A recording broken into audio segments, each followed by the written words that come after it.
As a diesel diehard, I'd think twice before buying another diesel pickup. We bought our Ram 3500 four-wheel drive pickup new in October of 2004. Walking down the dealership's row of new trucks, my eyes caught the flame red quad cab equipped with the SLT package and a Cummins 5.9-liter HO turbodiesel.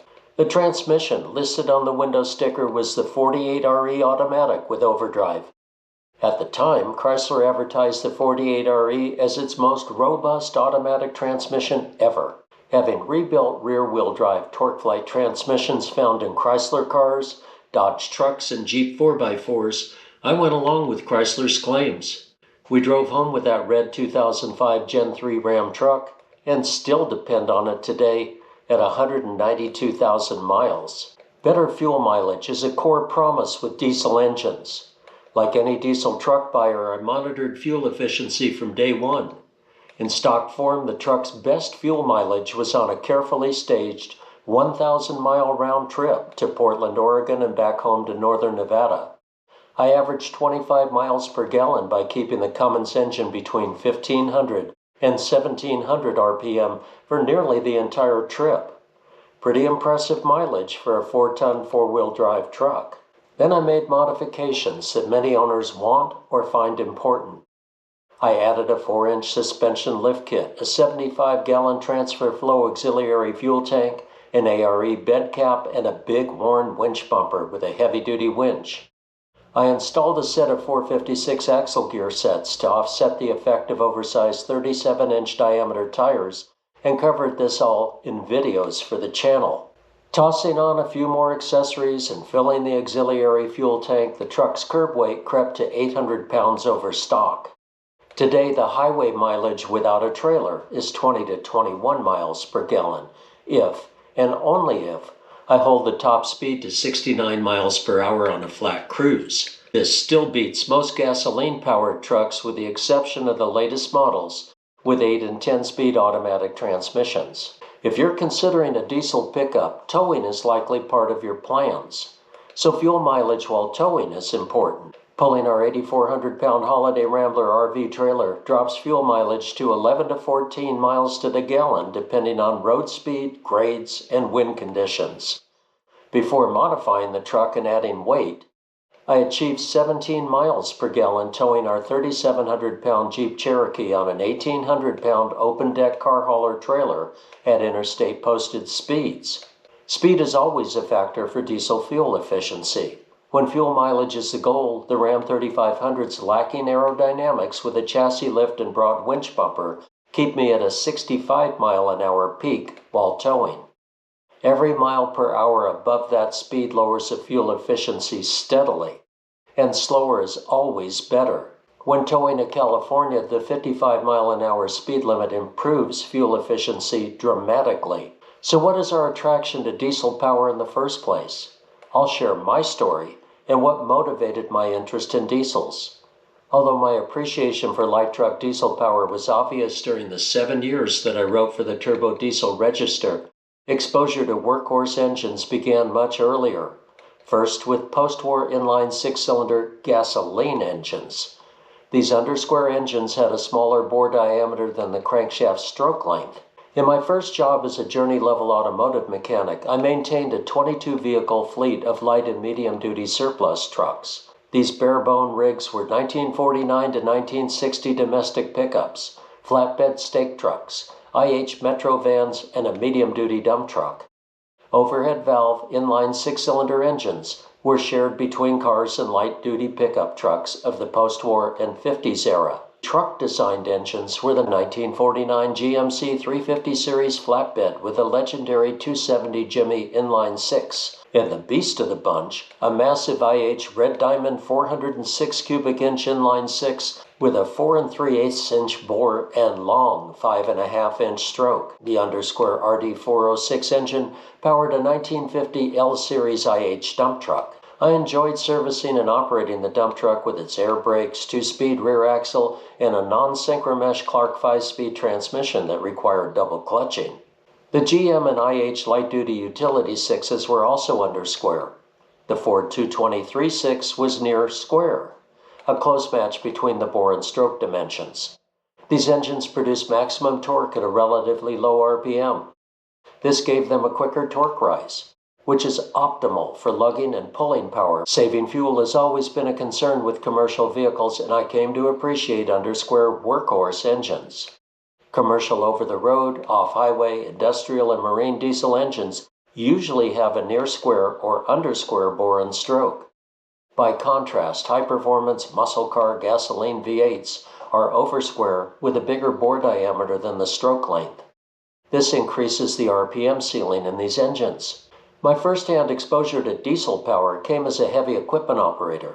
In the mid-70s, I ran equipment on a major road job, the Interstate 80 bypass of Winnemucca, Nevada. We built a 1.6 million yard earth fill that realigned the Humboldt River and formed the base for a raised multi-lane interstate. There were 2 10-hour shifts each 24 hours with a 4-hour maintenance and refuel layover between shifts.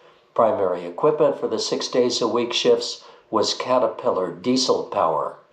D8H or 46A dozers burned up to 130 gallons of fuel per shift. Bigger units like the new D9H Cat dozer with a D353 engine burned more. The D353 is a massive, turbocharged inline 6 with an aftercooler. This engine produces 410 horsepower and worked the crawler tractor with a dozer blade and ripper. A belt loader was attached to the tractor. The combined weight topped 100,000 pounds. While 410 horsepower may seem moderate by today's light truck gasoline V8 standards, this monstrous 4,900-pound iron engine made its peak horsepower around 1,800 RPM. Depending on tune, the torque rose rapidly from a 550 RPM idle to a peak of 1,600 to 1,850 pound-feet reached by 1,200 to 1,300 RPM. Having tuned 60s muscle cars, this was an eye-opener. Chrysler's dual 4-barrel carbureted 426 Hemi V8 made 425 horsepower at 5,000 RPM and 490 pound-feet of torque at 4,000 RPM. These crankshaft speeds were dramatically higher than the D353, yet the Hemi's peak torque was only 1/4 the torque of the D353. That's the difference between gasoline and diesel power. While the Hemi had 10 1/4 to 1 compression, a D353 is typically 18 to 1 and uses pre-combustion chambers for spontaneous fuel ignition. A diesel engine does not need a spark ignition, and turbocharging enhances the performance. That boost also helps compensate for atmospheric pressure changes. Turbocharging makes higher altitude operation possible. The original reason for supercharging diesel engines in World War II piston aircraft. Supercharging and turbocharging enabled post-war diesel trucks to climb the 11,990-foot Loveland Pass in Colorado. Winnemucca, Nevada rests at 4,300 feet elevation. The I-80 bypass project required brute off-highway diesel power. The D346 Cat V8s in the 651 self-loading scrapers were 1,190 cubic inch monsters that produced 550 peak horsepower by 1,900 RPM. Lugging power or torque was off the charts to drag the scraper blades and move the loaded gross weights up to 239,000 pounds. Of course, this heavy equipment diesel power delivers far more working horsepower and torque than medium-duty truck diesels like the Cummins B-Series, Ford Navistar IDI Powerstroke V8s, or the GM Duramax. The diesel principles are the same, but the power output differs dramatically.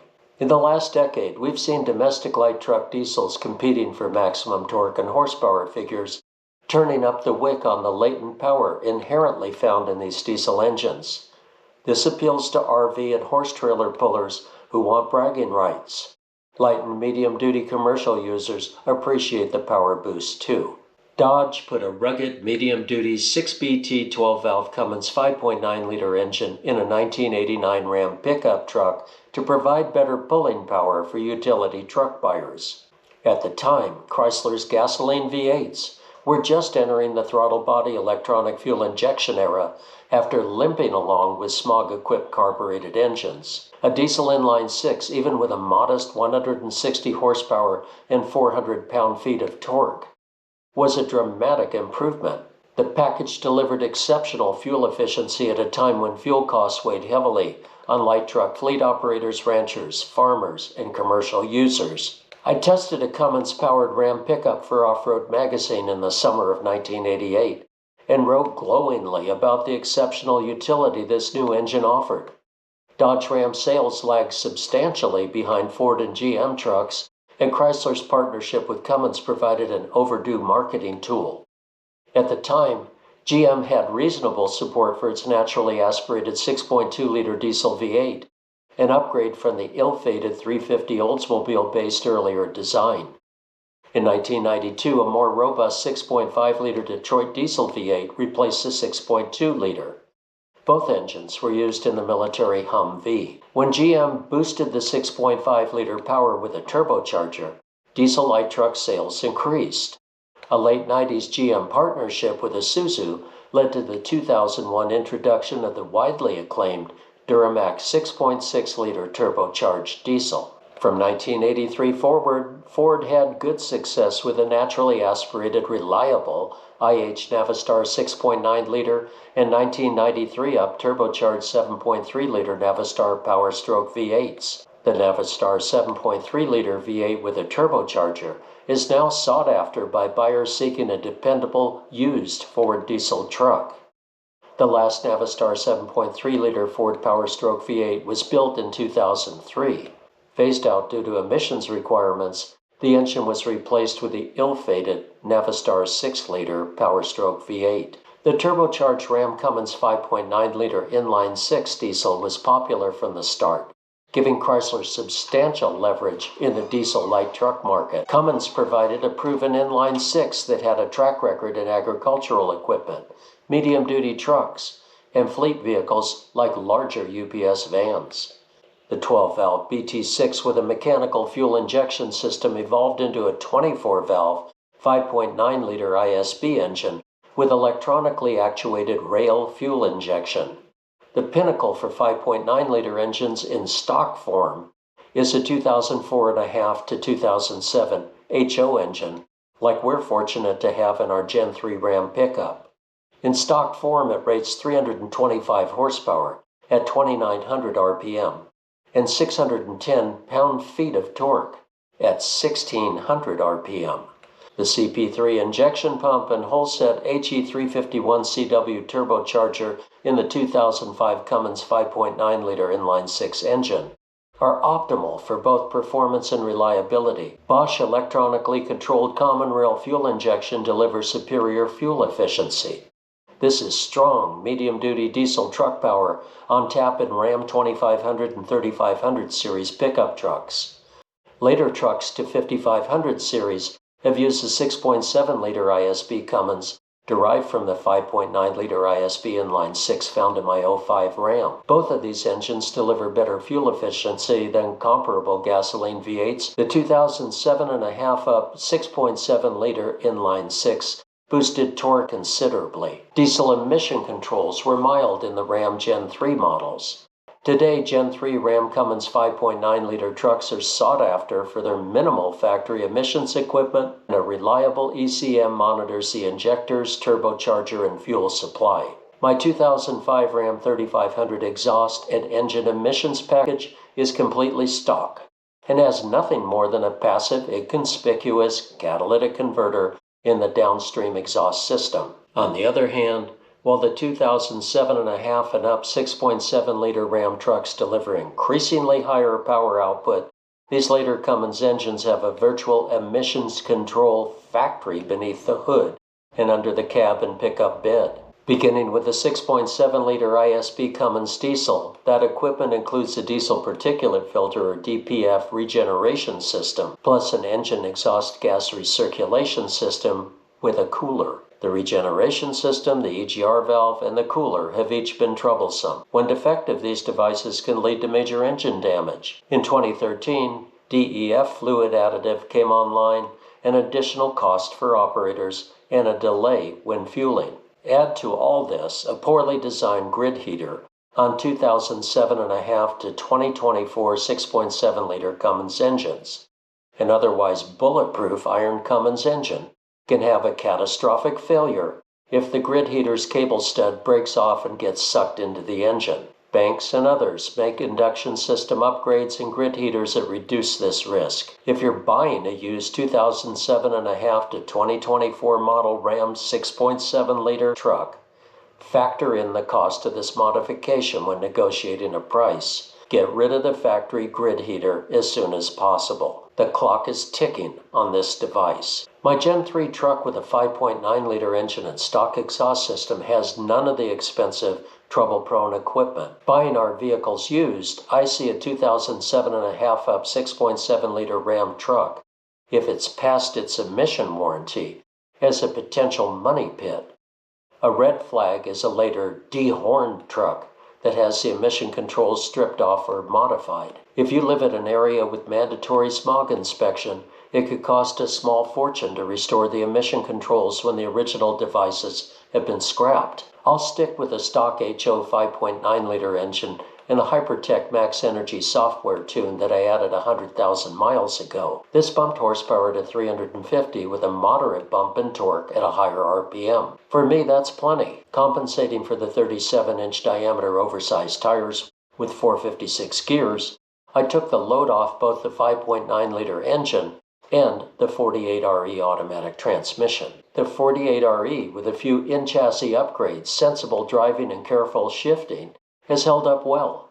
The truck is approaching 200,000 miles, and the transmission has not been on my workbench yet. Reasons for buying a diesel light truck are many, and my aims may differ from yours. Useful torque and fuel efficiency top my list, although late-model gas-powered trucks with 8 and 10-speed automatic transmissions get impressive mileage when not towing. Reliability of a light truck automatic transmission is not always the best, and if you're considering a late-model truck, check online reviews, recalls, and forums for comments on owner experiences. By design, the GM Allison transmission is considered the most reliable and durable automatic. Diehard, Ram, and Ford owners have retrofitted Allison automatics in place of the original transmission in their diesel light trucks. Although this is the cure, the complete conversion package can range from $12,000 to $15,000, plus considerable labor charges for the installation. Weigh this cost. It may be smarter to buy a Duramax V8 GM light truck if you want an Allison automatic transmission. On that note, no other transmission, including the Ram's ACEN 68 and 69 series, has the reliability record of the Allison transmission. The Allison automatic is a bona fide medium-duty truck design. As a rule, when towing or heavy loading, a gasoline-powered light truck will lose more miles per gallon than a diesel. The diesel's high torque output at a lower engine speed is the reason. Gasoline engines have to spin faster to make good torque and horsepower, and this burns fuel. If I were running a field service truck loaded with a crane, welder generator, and utility box loaded with heavy tools, that kind of load would be similar to pulling a trailer all the time. When weighing the diesel option, consider your towing or gross vehicle weight plans. Vehicle maintenance costs money. One myth is that a diesel engine requires less maintenance and is cheaper to keep up. This reflects the days when a gasoline engine required spark plug changes and tune-ups at short intervals. The classic trucks that I serviced at my first career job had carburetors and ignition systems with breaker points, a condenser, rotor, distributor cap, and spark cables. Ignition tune-ups and carburetor rebuilding were a part of routine service. The fleet trucks were military surplus, stripped-down base models with a manual choke and no heater. Several trucks and the vans were driven short distances while cold and left idling for long periods. That required more attention when the spark plugs sooted up and misfired. On these 1949 to 1960 models, a routine tune-up for highway-driven trucks was each 3,000 to 4,000 miles. This dropped to as few as 600 miles under severe conditions like ongoing cold operation. Plugs could foul in a dozen miles when a driver left the hand choke partially on. Like today, dusty conditions shortened air filter service intervals. Many of the air filters were the classic oil bath type that required half an hour to service properly. Those requirements gradually went away with automatic chokes, thermal air intake systems, and high-energy breakerless ignitions. Today, ignition distributors are obsolete. EFI is part of the electronic fuel and spark management. This prevents fuel over-enrichment and spark plug fouling. Iridium spark plugs with coil-on plug firing have radically reduced routine ignition service. Iridium spark plugs last 100,000 miles. Beyond spark plug and air filter changes, there are few tune-related needs in a modern EFI gasoline engine. Fuel delivery and spark management parts get run to the point of failure. Repairs get made when defective parts throw an engine code or symptoms occur. Oil changes on a diesel engine are costly. Oil capacity is substantial with a Cummins inline-6 engine. The 5.9-liter engine demands 12 quarts of oil with a new filter, 13 quarts when the France LSI bypass oil filter gets changed at the same time. I installed the France filtration system to add another layer of oil filtration to protect the engine better and extend the oil change intervals. My 5.9-liter diesel is double protected by the factory full-flow oil filter plus this add-on bypass system. Bypass or partial flow oil filtration was once the only oil cleansing on engines. Debris flowed to the bearings until the bypass filter caught these contaminants. Among the fleet trucks I serviced, all but the Ford 223 and 262 6s were strictly bypass oil filtration systems. In 1952, Ford became the first manufacturer to use a full-flow oil filtration system on an inline-6. While gas engine iridium spark plugs come at a price, this is far less costly than replacing diesel injectors, the diesel's turbocharger, or the diesel injection pump. To date, fortunately, none of these costly failures have come up on our Ram-Cummins 5.9-liter engine. However, at 192,000 miles, I'm certain that the injectors will fail sometime soon. The original 2005-era injectors are notorious for pooling fuel, and a set of upgrade replacement injectors will eliminate that risk.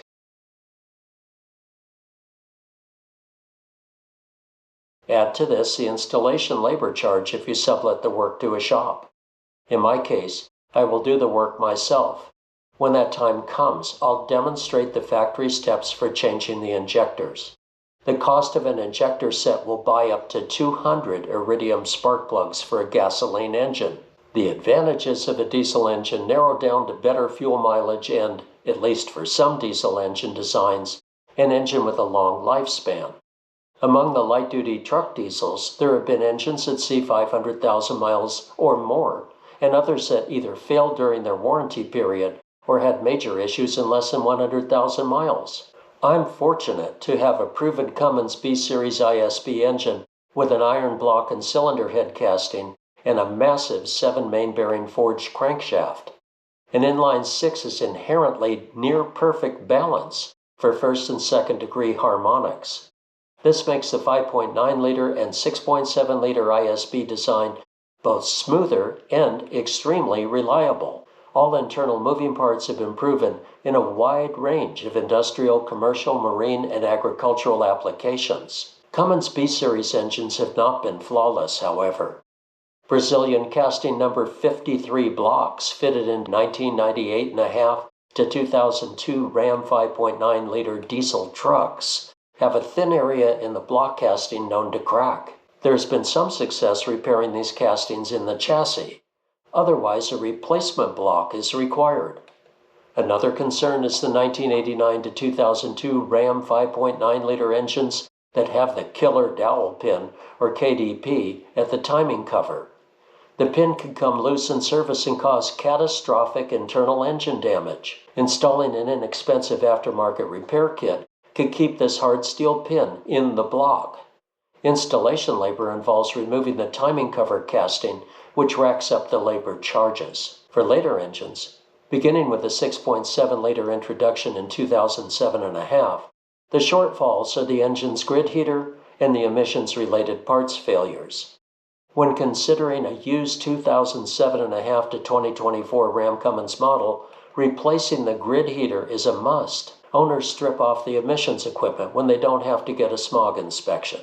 If that equipment is missing, it can be very expensive to restore the EGR system, EGR cooler, DPF, catalytic converters, the DEF system, or the engine tune. If your vehicles require a visual and tailpipe smog inspection for registration, Look for missing devices and price the cost of emissions restoration before buying a Ram diesel truck. Modified emissions equipment, equipment deletions, or installed emissions defeat devices are illegal and a money pit. I use a Mopar parts manual to determine whether these systems are intact. Even worse and widely recognized are Ford's Powerstroke 6-liter and 6.4-liter V8 diesels, known for catastrophic engine damage from original equipment parts failures. Common 6-liter parts failures include the EGR valve and EGR cooler, the oil cooler, blown head gaskets, and broken head bolts, and a defective fuel injection control module or FICM. The high-pressure oil pump can fail, and turbocharger failures are common. Heat and oil starvation damage can occur. The 6.4-liter Powerstroke engines have emission system issues related to the DPF and EGR valve. These lead to heat damage like cracked pistons, clogged DPF-caused oil dilution that ruins engine bearings, radiator and EGR cooler failures, and contamination of the expensive high-pressure fuel system. Chronic repairs or aftermarket whole engine replacement remedies can run $10,000 to $20,000. There is a brisk aftermarket with expensive remedies to restore or keep a Ford 6-liter or 6.4-liter diesel alive. Solutions include complete remanufactured engines with upgrade castings and a long list of improved hard parts. The cost of these repair parts, upgrade modifications, and expensive installation labor should be weighed before considering any used 2003 to 2010 light or medium-duty Ford Powerstroke diesel truck. Otherwise, you're rolling the dice on this one. Some Ford owners have swapped the Ram-Cummins 6.7-liter ISB inline 6 in place of a badly damaged 6-liter or 6.4-liter Powerstroke diesel V8. This option, though costly, can be attractive to a diehard Ford owner or an owner upside down with a big loan to pay off, or someone who finds an incredible bargain on a 6-liter or 6.4-liter Ford Powerstroke truck with a blown engine. Explore your area's emissions regulations and requirements before considering an engine swap. If you're curious about what it takes to remove and replace a light truck diesel engine or do a deep dive repair, depending on the make, model, and engine type, commercial shops often remove the front clip and lift the entire cab from the chassis to access the engine or key engine components like a Duramax V8 turbocharger. Unlike later Ford and GM V8 diesels, a Cummins inline 6 turbocharger or cylinder head is accessible and serviceable with the cab still in place. In the decades before ultra-low sulfur diesel fuel was cheap. Diesel fuel processing at the refineries was inexpensive and simpler than gasoline production. Demand for diesel fuel was largely commercial and industrial users, and the market was small for light trucks. Mercedes-Benz was the only significant builder of diesel-powered automobiles. All of that has changed. Diesel costs jumped up considerably with the mandate for low-sulfur fuel. At the same time, despite the high front-end cost for the diesel engine option, light truck diesel power became more popular. This raised diesel fuel demand and increased the pump price. Commercial truck traffic has also grown steadily. In recent years, the price spread between diesel fuel and gasoline has broadened. This price spread often puts diesel fuel above the price for premium gasoline. Additionally, all it takes is a supply crisis to hold light truck diesel owners hostage. Any refinery issue or obstacle in the fuel supply chain quickly impacts diesel fuel prices. The price hike is usually disproportionately higher for diesel fuel than the impact on gasoline. Diesel fuel can land $1.50 or more per gallon above the price of regular gasoline. Price hikes reflect the shared demand for commercial truck and rail use of diesel fuel. Aviation jet fuel also impacts the diesel fuel market, as these products are closely linked in production. For that reason, any shortage has a much heavier impact on diesel fuel pricing than it does on the price of gasoline. The current cost of diesel fuel makes gasoline-fueled trucks a smart pick when we're not towing or carrying heavy loads. If the mileage gain with a diesel engine versus a gasoline engine is only a few miles per gallon, a gasoline-powered truck may be the better option. Despite the durability of some diesel engines, we need to consider the expensive cost of common repairs. This can be the elaborate emission systems that include a diesel particulate filter DPF, EGR valve and an EGR cooler, the DEF system and catalytic converters. Then there are the fuel supply components, like an in-tank or lift pump, the injectors, the expensive high-pressure fuel pump, or a turbocharger failure that can scatter metal and severely damage the entire engine. If buying a light diesel truck new or used, know what kind of warranty the emissions and fuel system components carry. Emissions may be a separate warranty from the core engine parts and chassis fuel supply system. If expensive emissions repairs are on your nickel, the fuel cost savings may be a token part of your overall vehicle ownership experience. Do your plans include towing on a regular basis? Will the truck always be under load? If so, a diesel engine has an edge. If you're buying a diesel because you like the fender emblems, the exhaust note, and listening to piston rattle, or if you plan to use a truck for commuting to work in stop-and-go traffic, think again. Short runs cold can lead to the worst engine wear, especially with later models that have DPF regeneration or regen systems that get clogged with soot. Match your engine choice with your intended loads and most likely driving environment. Also consider how long you want to keep the truck. I chose our vehicles with this in mind. We have the Ram 3500 diesel, the gasoline-powered 1999 4-liter XJ Cherokee, and a 2003 VW Jetta with a rugged ALH 1.9-liter diesel engine. Unloaded on the highway at 65 to 69 miles per hour, the Ram diesel gets 20 to 21 miles per gallon. The XJ Cherokee with its lifted chassis, oversized tires, a winch and winch bumper gets 14 to 16 miles per gallon depending on wind conditions. The compact Jetta GL wagon at a solid and safe 3,100 pounds curb weight gets 40 to 45 miles per gallon on the highway. With fuel expenses our goal, let's break this down. Overall fuel cost takes into account the price difference between gasoline and diesel fuel. We use our vehicles carefully. Unless towing, our Ram on diesel fuel costs just as much or more to drive as a late-model gasoline-powered truck running on mid-grade or regular gasoline. The Cherokee runs well on regular gas, but gets poor fuel mileage overall. The Jeep earns its keep with off-pavement use and snowy winter driving in four-wheel drive. The diesel Jetta GL wagon, by virtue of its great fuel mileage, is optimal for commuting in fairer weather. When we're not trailering or carrying a load, the Jetta serves well, especially for interstate runs that help reduce engine soot. Solidly built, the Jetta GL wagon handles well and is much safer to drive than the typical gasoline-powered car that delivers similar fuel mileage. So far, the Ram truck is earning its keep around engine longevity.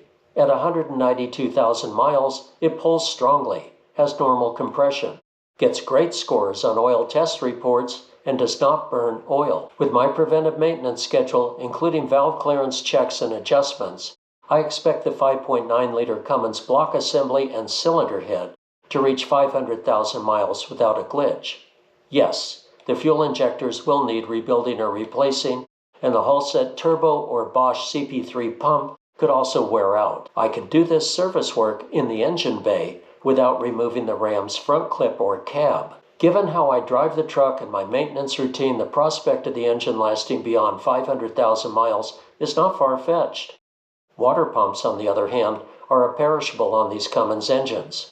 I've replaced two in 190,000 miles. Fortunately, the water pump is relatively easy to remove and install, and I've found a better replacement pump that's far less costly than the failure-prone Mopar or genuine Cummins units. This aftermarket water pump design will extend the replacement intervals. Running expensive heavy equipment was ground school for taking good care of a diesel engine.